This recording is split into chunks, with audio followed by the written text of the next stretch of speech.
Os principais nomes do cenário político passam por aqui. Café com Política. Que abre espaço hoje para economia. Nosso convidado aqui é o presidente da Federação das Indústrias do Estado de Minas Gerais, Flávio Roscoe. Estaria aqui conosco presencialmente, mas teve um contratempo, mas gentilmente nos atende também na conexão aqui por vídeo. Como vai, seu Flávio? Muito bom dia.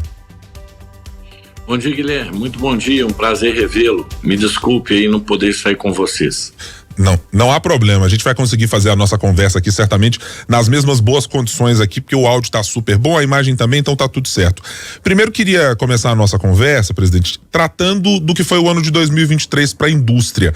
A gente tratou desse primeiro ano de governo federal com muitas perspectivas econômicas de projeção de mudanças, seja de reoneração, seja de novas tributações em setores que até então não estavam sendo tributados. De maneira geral, qual é o saldo que se tira para a indústria mineira do ano de 2023, do ponto de vista das políticas públicas e de reoneração? Foi um ano bom? Foi um ano de ajuste da casa? Como é que o senhor o classifica?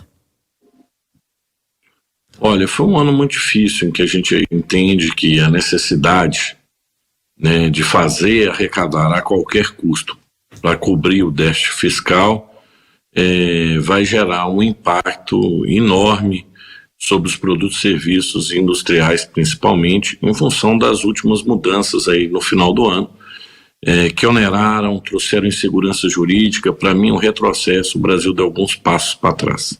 E de que maneira especificamente essa insegurança jurídica está se traduzindo, presidente?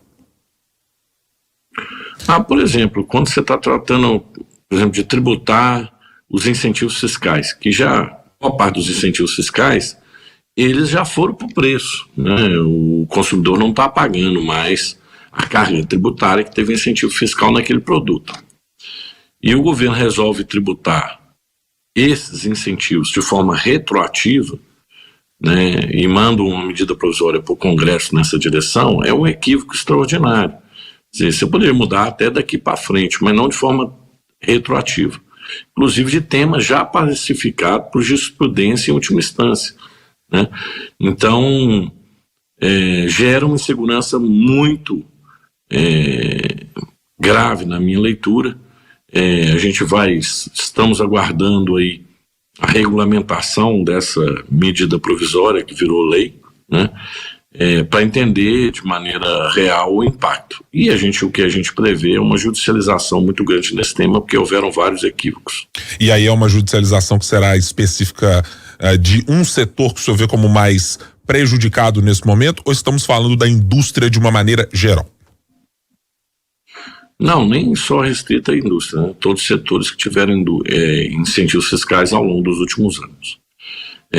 Cobrar 5 anos para trás retroativo, na prática é um confisco, né? Então a gente entende que não somente é um equívoco, mas traz para o empreendedor, o investidor, uma insegurança muito grande, né? Muitas vezes ele decide fazer um investimento em determinado local pelo conjunto de incentivos que ele recebe para fazer lá. Bota aquilo no seu preço, né, na sua conta de competitividade, e bota o seu produto no mercado, faz o investimento. Aí você imagina, já seria insegurança jurídica aumentada aqui para frente, porque aquele investimento foi feito considerando aquela regra.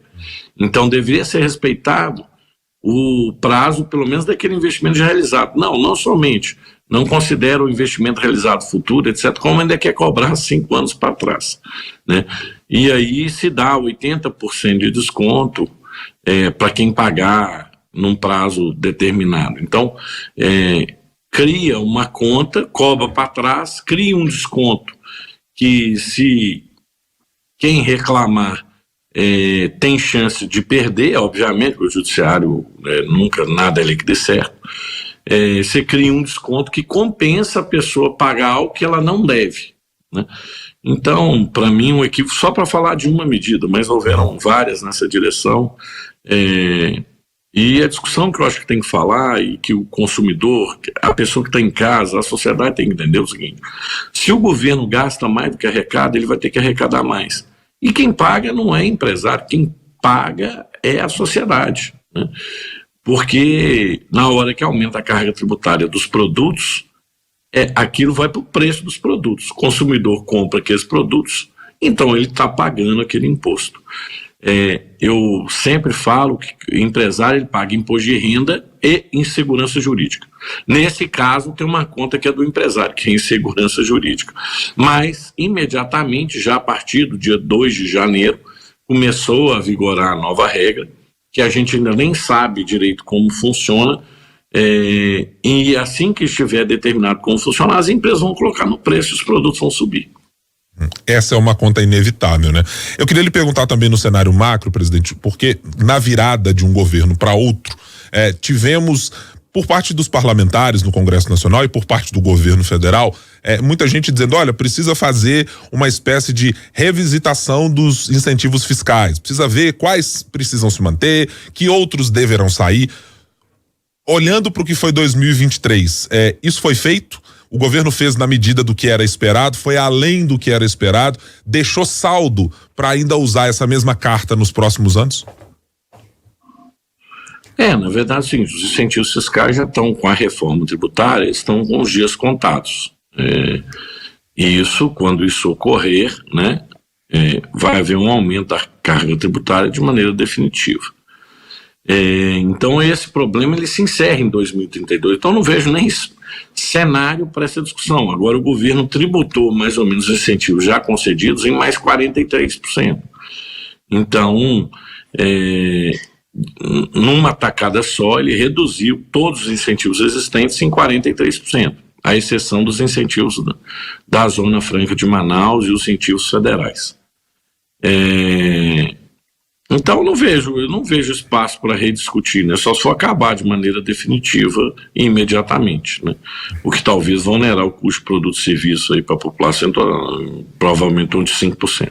Eu pergunto porque no Brasil tem aquela história de que dizem que até o passado a gente precisa olhar para ele para revisitar, porque nem o passado é certo, né? Muita coisa acontece nas regras jurídicas no Congresso e dos governos que vão passando e que pegam o empresário muitas vezes de surpresa também, né, presidente? Esse caso aconteceu exatamente isso. Esse caso há muitos anos eu não vejo no Brasil uma mudança tão esdrúxula, né? Em que você vai cobrar 5 anos para trás. Gerando de fato uma insegurança jurídica absurda, em que as empresas, muitas delas vão ser compelidas a pagar, porque tem 80% de desconto para pagar uma coisa que ela não deve, mas se for discutir na justiça pode perder tudo. Então é muito complexo, né? Queria lhe perguntar agora sobre reforma tributária, já que mencionamos. Qual é a avaliação final que o senhor faz de como ela foi levada à frente no Congresso? Houve muita discussão sobre o quanto ela foi desidratada, mas que no fim das contas, pela maneira de simplificação de impostos, ainda assim valeu a pena. O senhor corrobora dessa ideia ou pensa diferente? Olha, a reforma tributária ela deixou de lado, para mim, a principal mudança estrutural no Brasil, que seria incorporar a folha de pagamento, os encargos sobre a folha em outra base de contribuição que não o salário. Porque você precisa desonerar o custo do emprego no Brasil. Por isso que o Brasil não exporta produto com valor agregado, porque a gente tributa o trabalho aqui em mais de 100%. Com isso, as pessoas teriam um nível de renda melhor, poderiam ganhar mais, porque custariam menos, né? E botar essa base de contribuição sobre outra base, em que o produto importado também pagasse e que a gente não exportasse esse imposto nos nossos produtos quando estivesse o valor agregado. Então essa oportunidade foi perdida na reforma tributária, o que, a meu ver, foi um grande equívoco. A gente defendeu isso, tanto no governo anterior como nesse governo, mas não foi possível. De resto, a reforma tributária ela vai tratar de vários assuntos mais à frente. Então, não é uma reforma tributária de impacto imediato. Ela começa efetivamente a vigorar a partir de 2027, em termos práticos.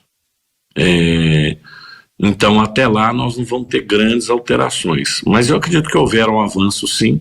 Agora, o que eu brinco é que, na verdade, o que foi feito, comparando o nascimento de uma pessoa, o que fez foi a concepção do ser humano. Quer dizer, então engravidamos, né? Estamos grávidos de uma reforma tributária. O neném só vai nascer, a reforma tributária só vai nascer com as leis complementares que serão esse ano. Então, na verdade, para se analisar efetivamente a reforma tributária, a gente tem que acompanhar agora o que vai vir nas leis complementares, porque as leis complementares é que vão definir várias coisas, inclusive a alíquota. Então, não acabou a discussão da reforma tributária. Quem acha que acabou está equivocado. O neném foi concebido, ele ainda não nasceu. Então nós vamos ter aí uma gestação que pode durar 1 ano, 9 meses, que é o período das leis complementares que irão regular a reforma tributária, e a gente vai poder fazer uma análise complexa. Então quem acha que o filho já nasceu, não nasceu não. Ele só foi concebido. Agora vai ter que comprar, escolher a cor do sapato, escolher a cor do calçado, escolher a cor da blusa, escolher tudo para compor aí o enxoval do bebê, digamos assim, né, presidente? Queria lhe perguntar também sobre uma outra questão, agora falando sobre dados de crescimento da indústria. A previsão dada pela FIENG nas últimas semanas é de que o estado de Minas Gerais crescerá 2,4% em 2024. Qual é a base principal considerada pela Federação das Indústrias para esse crescimento? Ele será sustentado no agronegócio? É na mineração? Que tipo de atividade econômica que está sugerindo esse crescimento de 2,4%? Olha, no ano que passou, né, a indústria deu a maior margem de contribuição para o ganho da participação do PIB em Minas Gerais. A indústria cresceu mais de 3,5%, enquanto a indústria nacional cresceu 1,1%. Então, eu acredito que a indústria continua sendo um elemento forte nessa dinâmica de crescimento, fruto da política de atração de investimentos que o governo vem fazendo e da melhoria de ambiente de negócio, que a FIENG vem contribuindo muito e que o governo e a Assembleia vem trabalhando em conjunto para que isso ocorra. Então, na verdade, a gente já vê como é que uma política bem sucedida, pública, já traz retorno para a sociedade. O estado de Minas Gerais está com pleno emprego, nós temos uma dinâmica de crescimento maior que a média nacional já há vários anos consecutivos, e isso é muito relevante. A participação do PIB de Minas Gerais está na máxima histórica em relação à participação do PIB brasileiro, e eu acredito que para o ano que vem a gente deva ter os 3 setores contribuindo com o crescimento, tanto o comércio e serviço, como a indústria, como a agricultura, e ainda um pouco a definir o desempenho da agricultura, porque ele depende aí das variações climáticas. Tivemos aí um início de período chuvoso muito seco, o que com certeza vai impactar aí o PIB do agronegócio. Nós vamos ter que aguardar para ver se as chuvas que vêm aí poderão corrigir esse fato. Onde ainda no governo Zema, o senhor faz elogios à política pública aqui no estado de incentivo à indústria, mas onde o governo Zema ainda tem necessidade de, seja mudar algo no arcabouço jurídico, ou seja, prover incentivos, ou onde a FIENG gostaria que o governo atuasse que ainda não atuou nesse momento? Em função da dificuldade de orçamento, não preciso falar, o grande gargalo de Minas é a infraestrutura, né? Nós temos deficiências aí em várias áreas de infraestrutura. A infraestrutura de Minas Gerais ficou envelhecida e ela gera custos muito grandes para toda a indústria.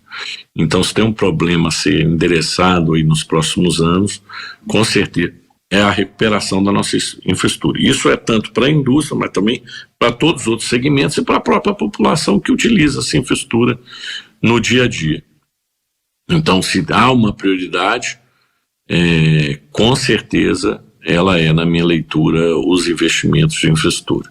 A gente ouviu, presidente, de determinados, aliás, de vários deputados estaduais aqui, ainda muitas reclamações em relação aos programas de concessão do governo do estado para as rodovias, de que muita gente, olha, já está cobrando pedágio, por enquanto a rodovia ainda não está duplicada. Esse problema ainda de conservação de estradas é um problema tão grande como tem sido vocalizado pelos parlamentares para a indústria também? As estradas são um grande gargalo de Minas, mas também há outras deficiências em outros modais logísticos. O sistema de concessão é o sistema, infelizmente, mais eficiente quando o Estado não consegue cumprir com seu papel. E, na verdade, tanto o Estado brasileiro como os estados, os entes estaduais, não vem gerindo bem. E o sistema que foi encontrado é o de concessão.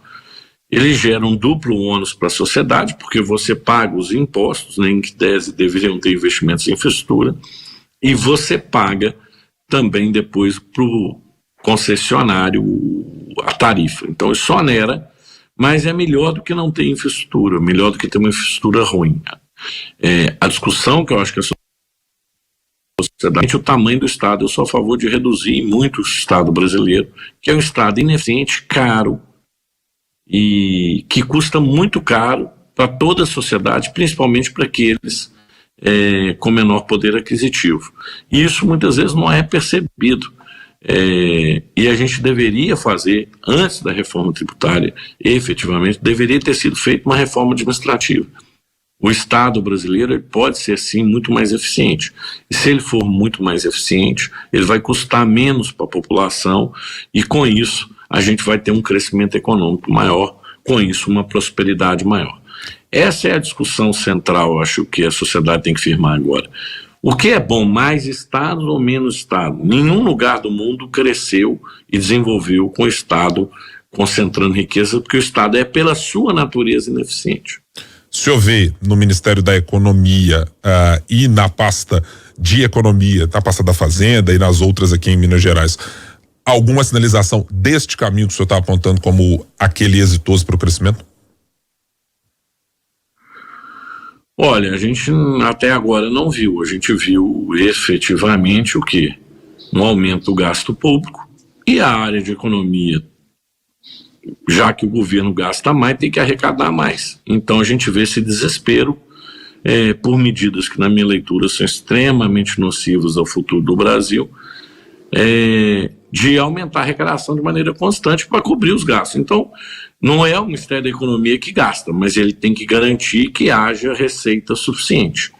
Como é o governo federal, ele pode, a toda hora, tentar aumentar suas fontes de receita.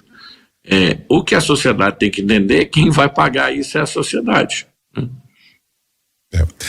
Deixa eu lhe perguntar uma questão a respeito da indústria chinesa. O senhor já foi um crítico e é um crítico dos vários subsídios cruzados que existem, e é bastante complexo olhar para o cenário da China na relação com vários dos países do mundo, porque tem práticas, muitas delas consideradas de dumping, e há muitas variáveis aí.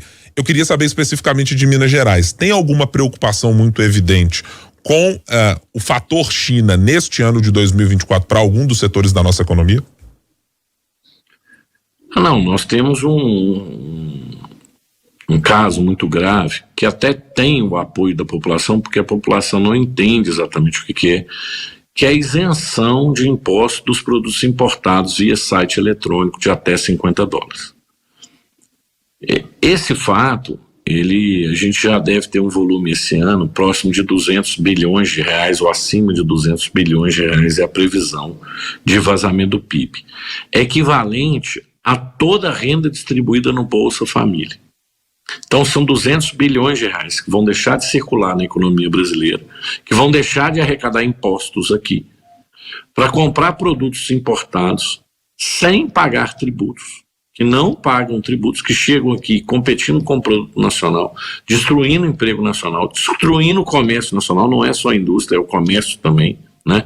Matando os milhões de estabelecimentos de loja e varejo, competindo de maneira desleal, porque se aqui os produtos têm 50%, 60% de carga tributária, o produto importado chega sem pagar carga tributária, utilizando um subterfúgio que existia quando de pessoa física para pessoa física mandar presente. As empresas fraudavam esse critério, o governo foi lá e regularizou isso, e hoje você tem uma situação atípica. Uma empresa brasileira, se exportar seu produto para o Paraguai, sem tributos, e vender esse produto via site eletrônico de volta para o Brasil, ela não paga tributo, e aqui no Brasil ela paga tributo, quer dizer, para ela vender no próprio país dela, ela paga tributo.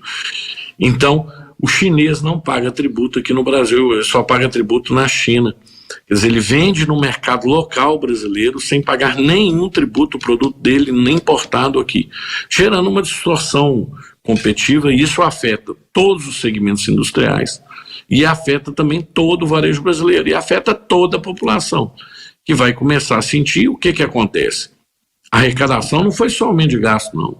Nesse quesito, houve perda de arrecadação. Aí o que você faz? Você tributa mais os brasileiros. Ou seja, cada dia que passa, o comércio eletrônico chinês vai ter uma parcela maior do mercado brasileiro, não deixando aqui sequer nenhum real. E o governo vai precisar de mais dinheiro, que ele vai ter que tirar da população de outra maneira para pagar suas contas, porque cada dia que passa, menos empresas estarão aqui para pagar as contas que vão fechar, fruto do comércio eletrônico subsidiado, que na minha leitura é um grande equívoco, talvez o maior equívoco da história da República Brasileira. Flávio Roscoe, presidente da Federação das Indústrias do Estado de Minas Gerais, muito obrigado por estar conosco aqui no Café com Política. Um ótimo ano de 2024, até a próxima. Eu que agradeço, Guilherme. Um grande abraço, viu?